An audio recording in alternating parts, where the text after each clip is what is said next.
அது ஒன்னும் சாதாரண விஷம் கிடையாது. 4 ராஜநாகத்தோட விஷத்தை ஒண்ணு சேர்த்து உருவாக்குன விஷக்கண்ணி. அந்த விஷத்தை முறியடிக்க வேற மருந்தே கிடையாது. ச்சே, இந்த தடவையும் அந்த மாறி தப்பிச்சிட்டாளே.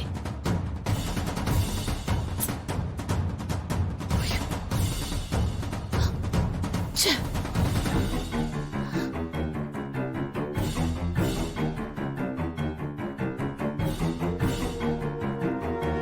சிஸ்டர், எல்லாரும் ஹால்ல இருக்காங்க சிஸ்டர்.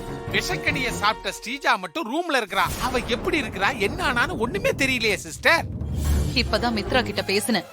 மாத்து மருந்து எதுவுமே கிடையாதுன்னு சொல்லிட்டா. ஐயோ, எனக்கும் என்ன பண்றதுன்னே தெரியல. அப்ப விக்கெட் போயிரும்.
ஸ்ரீஜா, உனக்கு என்ன ஆச்சு ஸ்ரீஜா?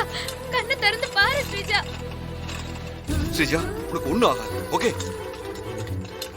ஸ்ரீஜா, உனக்கு ஒண்ணும் ஆகாது ஸ்ரீஜா. நம்ம ஹாஸ்பிடலுக்கு வந்துட்டோம்னா தைரியமா இரு.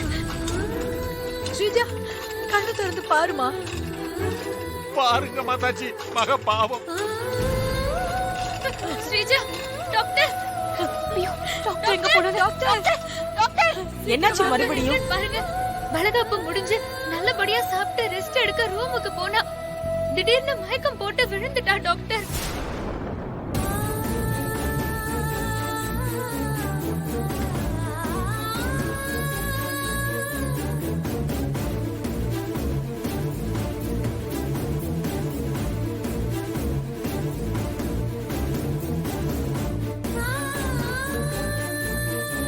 உயிருக்கு ஒன்னும் ஆபத்து இல்லையா டாக்டர்?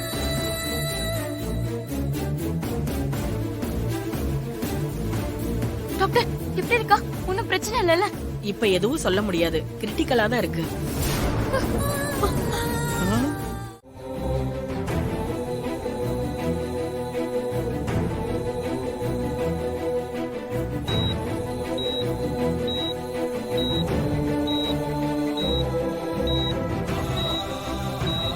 அந்த இன்ஜெக்ஷன் எடுங்க. Okay doctor.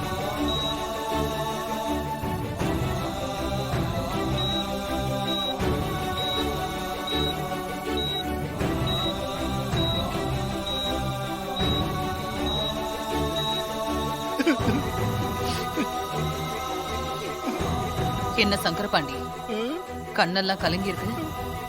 என்ன இருந்தாலும் ஸ்ரீஜா எனக்கு மக மாதிரி மாதாஜி. டாக்டர் வேற கிரிட்டிக்கல்னு சொல்றாங்க. அவ வயித்துல 2 உயிர்கள் வேற இருக்கா. அதான் மனசு கேட்க மாட்டேங்குது மாதாஜி. எனக்கும் வருத்தமா தான் இருக்கு. என்ன பண்றது? இத நாம எதிர்பார்க்கல.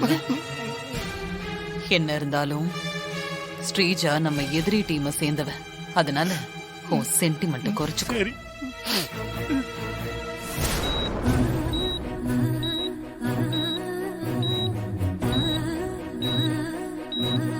என்ன ஆச்சுனே தெரியலையே. ஃபங்க்ஷன்ல எல்லாம் நல்லா தானே இருந்தா.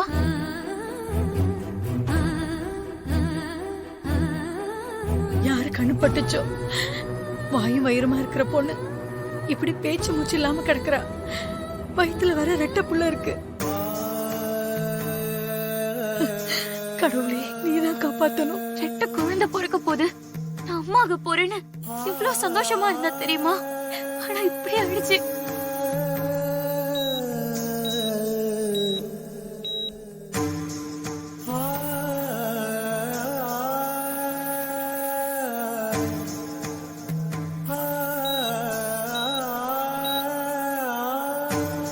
ஓம் நம சிவாய.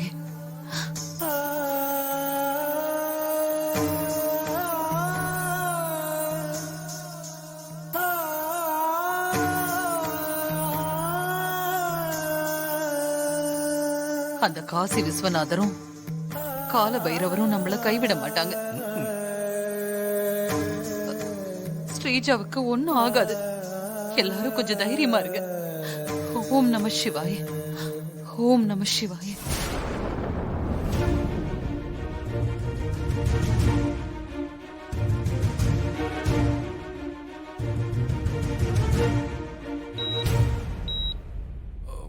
மாரி, டாக்டர் சொன்ன மாதிரி ஸ்ரீஜா மருந்தெல்லாம் கரெக்டா தான் எடுத்துக்கிட்டு இருந்தா. அதெல்லாம் கரெக்டா தான் ஹஸ்பண்ட் சார் சாப்பிட்டுட்டு வந்தா. அது எல்லாமே நான் வேலைக்கு கரெக்டா ஃபாலோ பண்ணி கொடுத்துட்டு இருந்தேன் மாமா.